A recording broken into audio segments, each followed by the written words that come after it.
Mr. President, tomorrow we celebrate the 23rd anniversary of the signing of the Americans with Disabilities Act, the ADA, the landmark civil rights legislation that will always be the highlight of my almost 40 years here in the Congress. The Americans with Disabilities Act is one of the landmark civil rights laws of the 20th century. As someone once said, a long overdue emancipation proclamation for people with disabilities.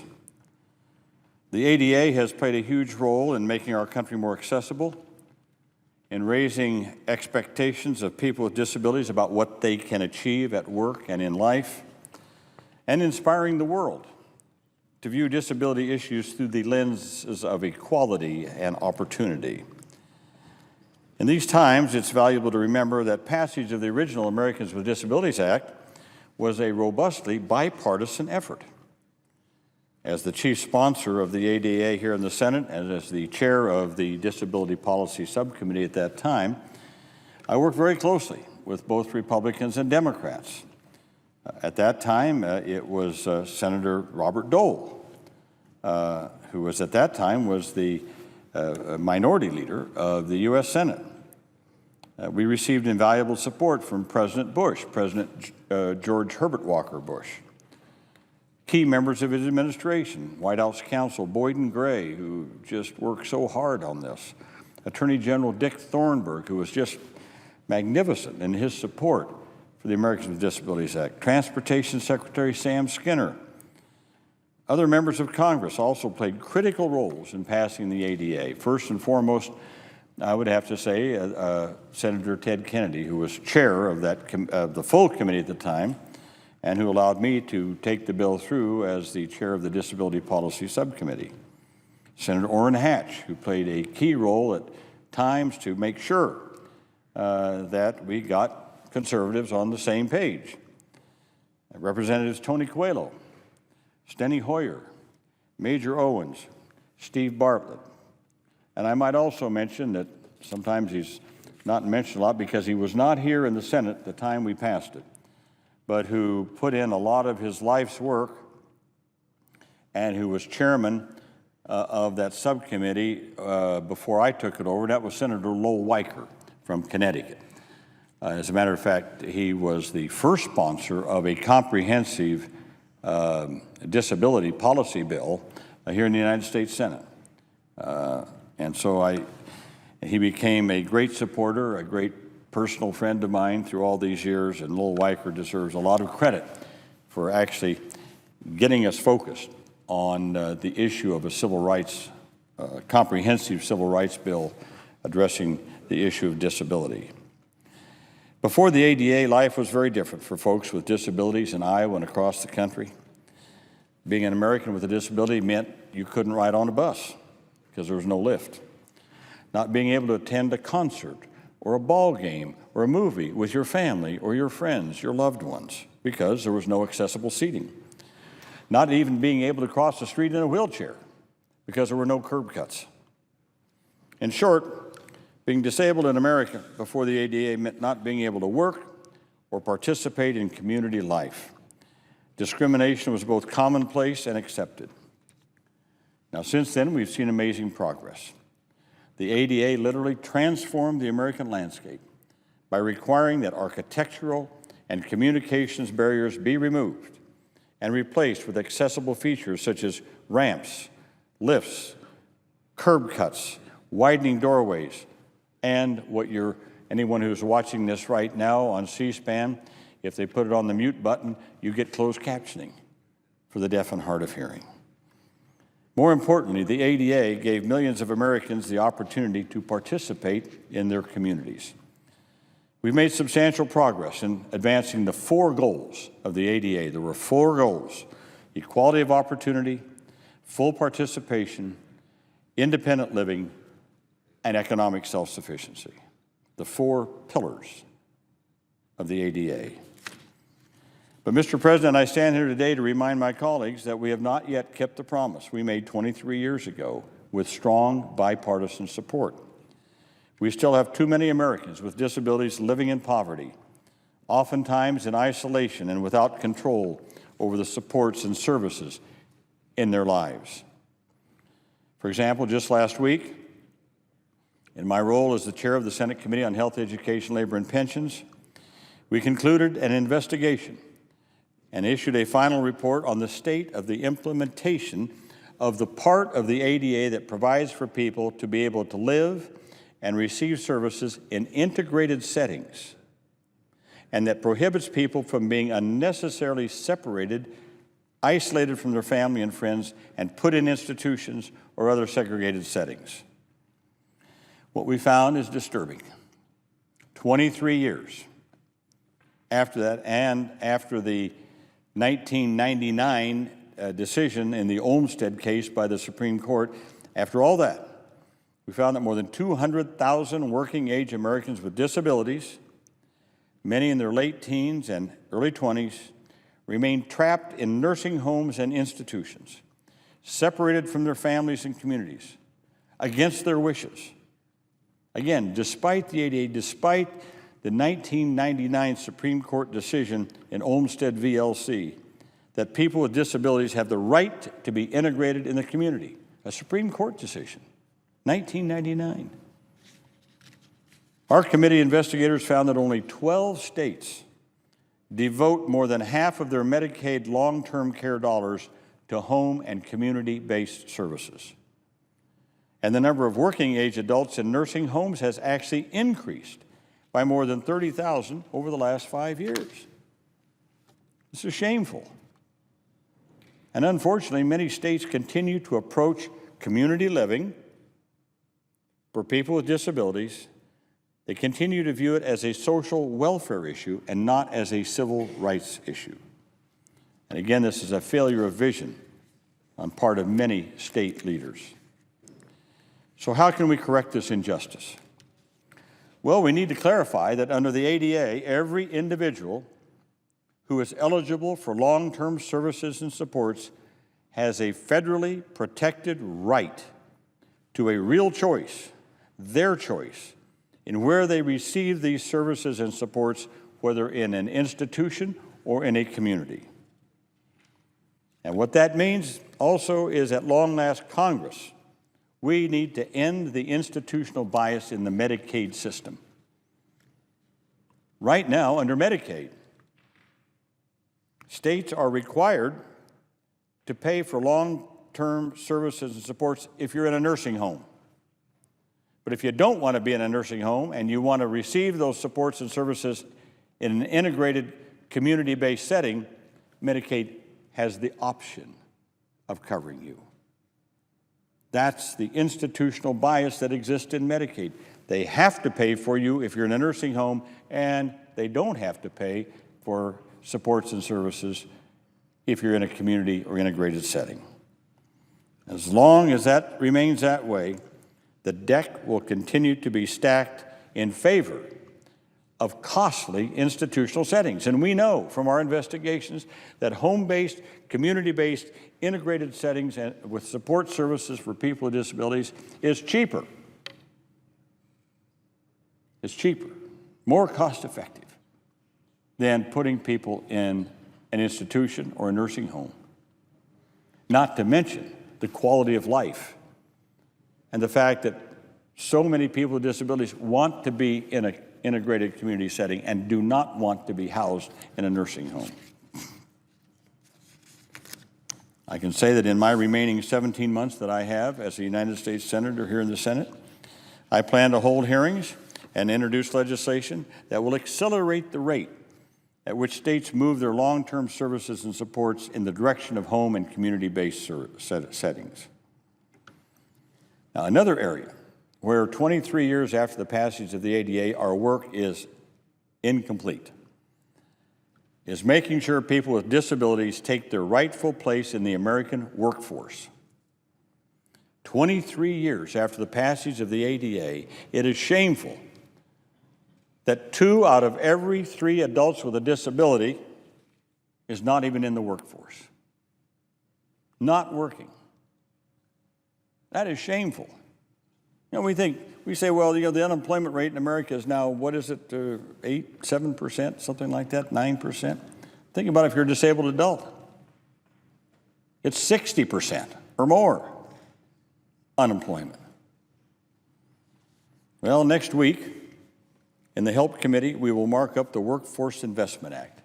The Workforce Investment Act, a critical law that has not been reauthorized since 1998. Now, the workforce has changed a lot since 1998. And a lot of the ADA generation, I'll have some more to say about that in a second, have come of age during that period of time. So in the bipartisan draft that Senators Alexander and Murray and Isaacson and I filed with the committee just yesterday, we include provisions that will improve how the vocational rehabilitation system partners with schools to deliver services that will result in more young people doing internships, part-time jobs in competitive settings. The aim is to maximize the likelihood that young people with disabilities will leave school, college, and career ready. The generation of young people with disabilities graduating from high school and college today, people like Lily Siegel, who was my intern from the American Association of People with Disabilities. They provide summer internships. Lily Siegel has been my intern this summer. I tell you, Lily and so many like her have high expectations for themselves. They want to be challenged. They want to work in competitive integrated employment. They don't want to be shunted into sub-minimum wage jobs with no future, no chance for advancement, no chance for challenging themselves or to be challenged to do better and to do more and to take more responsibility. So we owe it to them to do everything in our power to help them transition to the kind of jobs and higher education experiences that will help them to build a career and maximize their economic self-sufficiency. I can tell you from my work in this area that this generation of young people that have come of age under the umbrella of the ADA, kids who were born in 1990, 91, 93, 95, they're now coming of age. They haven't been segregated. They've been integrated in their schools. They weren't segregated like my brother was and sent away halfway across the state to a state institution.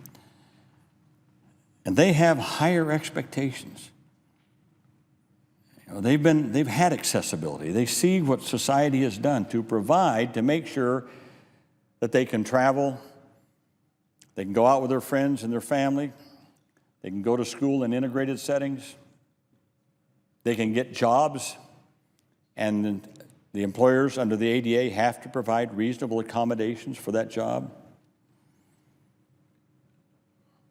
They don't deserve now to be frustrated by not having the opportunity to get that competitive integrated employment. So that's what we're doing in the Workforce Investment Act, to provide for young people in high school who have disabilities, to let them know that they expect more of themselves, and we do too. We do too. No longer will it be acceptable for them just to leave school and go into some minimum wage covered employment where they are just warehoused for the rest of their lives. They want to get out there and show what they can do. And that's why we're changing the Workforce Investment Act, changing voc rehab to focus on getting these young people internships, job shadowing, mentoring, so that they know what their abilities are and what they can expect to do once they leave school. Finally, in order to preserve and leverage our global leadership in the disability arena, and I mentioned earlier that when we passed the ADA, so many people came here from other countries, legislators, parliamentarians. How can we now do this? People with disabilities from other countries, how can we get our laws changed? Well, about 11 years ago, the United Nations set up a committee to look at this. And out of this came the UN Convention on the Rights of People with Disabilities, the CRPD as we call it. Now that convention, that treaty was sent to our president And under our system, the president sends it out to all his departments in the executive branch to report back what laws, what things do they need to do to change to conform to the treaty. In other words, a treaty is a supreme law of the land. What laws do we have to change in order to comply with that treaty? Guess what? After about a whole year of circulating through all of our departments of justice and labor and HHS and agriculture and everything else, came back, we don't have to change one law because we're the best in the world when it comes to the civil rights protection of people with disabilities. So we don't have to change anything. So last year, under the guidance of then Senator John Kerry, who is now our Secretary of State, it went to the Foreign Relations Committee. They had hearings. I remember that Senator McCain and I were the two lead-off witnesses. And we brought that treaty to the floor of the Senate in December, fully expecting that it would pass. And of course, under the Constitution of the United States, it requires a 2/3 vote to approve a treaty. But we thought we had the votes. We brought it on the floor. We fell 6 votes short of the 67 votes that we needed. So we had a number of Republicans and Democrats on the bill.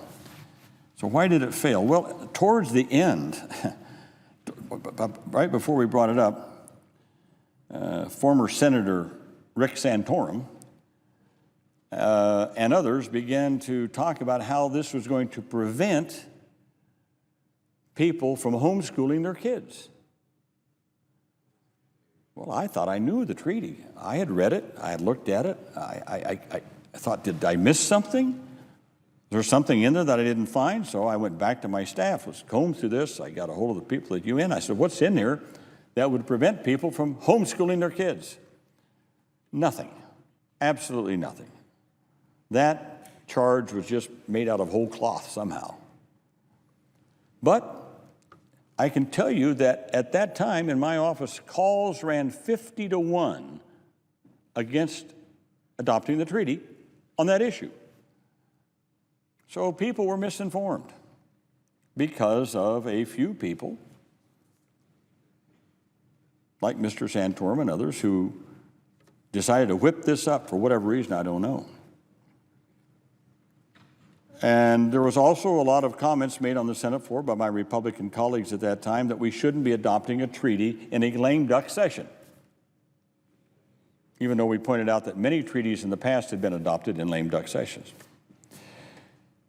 And so I review that history to tell my colleagues that under the leadership of Senator Bob Menendez, who is now the chair of the Senate Foreign Relations Committee, and I might add that the person who succeeded Senator Kerry in his position in the United States Senate, the present occupant of the chair, is also on the Senate Foreign Relations Committee. And there's going to be some more hearings, and we intend to bring, under Senator Menendez's leadership, we intend to bring that back to the floor this fall. And we need to get the 67 votes. We need to get the 67 votes. People say, why is that so important? It's important for the United States to take leadership on this issue around the globe. Over 100 nations have already signed the treaty. They're looking to us for leadership. And I've talked to some of my colleagues, and they said, well, why do we need to join that? We're okay. We're doing just fine. We're doing just fine with disability law in our country. We don't need to join this convention, sign this treaty. Well, it just seems to me that's an inherently selfish way of looking at who we are and what we're about as a nation. We have provided, I think, to the world guidance and direction on disability issues. If we are a part of the convention, we get a seat at the table. When countries come and say, you know, we want to conform our laws, we want to make sure that we meet the guidelines of the Convention on the Rights of People with Disabilities, this commission that's set up will be there to both guide and direct countries, but also to see whether or not they're fulfilling their obligations. if we're not a signatory to the treaty, we're not at the table. And there's another reason why we should sign this convention. I just spoke to a group of people yesterday with disabilities, and I said, you know, there are a lot of people in this country who use a wheelchair. And guess what? They'd like to travel overseas. They'd like to go with their friends and their family. But in many of these countries, they don't have curb cuts. They don't have lifts. They don't have accessibility for people with disabilities. Shouldn't people with disabilities in this country have the same right to travel and enjoy foreign travel as anybody else? Well, if we're a signatory to the treaty, then we can work with those countries to help change their laws, change their structures. Veterans. I can't tell you how many veterans I've talked to. People who have come back from Iraq and Afghanistan disabled. Disabled. And you know what they say? They want us to join the treaty too because they want to travel overseas. And they feel constricted because they won't have accessibility in other countries. For the life of me, I can't understand why people are not supporting this treaty. I don't get it. I just don't get it. It's supported by the U.S. Chamber of Commerce. It's supported by every veterans group in this country. It's supported by, I think, every faith-based group in this country. It's supported by everyone in the disability community. It's supported by every former living president, from the two Bushes to Clinton to Carter. It's got broad-based support. You would think that with that kind of support, it would be a no-brainer to pass it in the Senate. So we're going to bring it up again this fall, and I'm hopeful that we can do it. You know, no one worked harder on a lot of these issues than Senator Bob Dole. We just had his 90th birthday party yesterday in Statuary Hall. It was quite an event. No, it wasn't yesterday. It was Tuesday night. Celebrated his 90th birthday. So we fell just 6 votes short. I look forward to working with Senators Menendez, McCain, Ayotte, Barrasso, Durbin, Udall, Coons, bring the treaty back to the floor, get the additional votes needed for it to pass. And I can tell you this time around, people with disabilities, their family members, supporters in the business community, veterans community, faith-based, civil rights groups are mobilizing for this. They don't want to take another chance that this won't pass. So I urge my colleagues to take the time to look at the facts related to the disability treaty. It requires no changes in U.S. law. It has no budget impact. As I said, when we become a party to the convention, we have a seat at the table with the rest of the world. We'll be well positioned to accelerate progress for the 1 billion people with disabilities around the world. Our chance to be that shining city on the hill for the rest of the world. I might also add that this is supported by the high-tech business community in America because their global leadership position on accessible products and services can be used by the rest of the world. So for all those reasons, we need to pass this. Let me just close with this one last thought. Again, I'm struck by the fact that these days we're surrounded, as I said earlier, by a new generation of young adults with disabilities who grew up since the passage of the ADA, including many wounded warriors back from Iraq and Afghanistan. I've called these younger people the ADA generation. They see disability as a natural part of human diversity. They reject the prejudices and stereotypes of earlier generations. And I can tell you this, they have high expectations for themselves. They want to be challenged, and they want to challenge us to make sure that our society is open, that they have the opportunity to go as far as their talents can take them. And we can't let these people down. We passed the ADA. Now we have to make sure that we take steps to make sure that it isn't just a promise, but it's a promise that we are keeping and that we will keep. We in the Senate have a responsibility to keep fighting to ensure that they have an equal opportunity to be independent, fully integrated, fully self-sufficient. That, at the heart, is what the Americans with Disabilities Act is all about. 23 years later, we can look at it and say, without doubt, it really is America at its very best.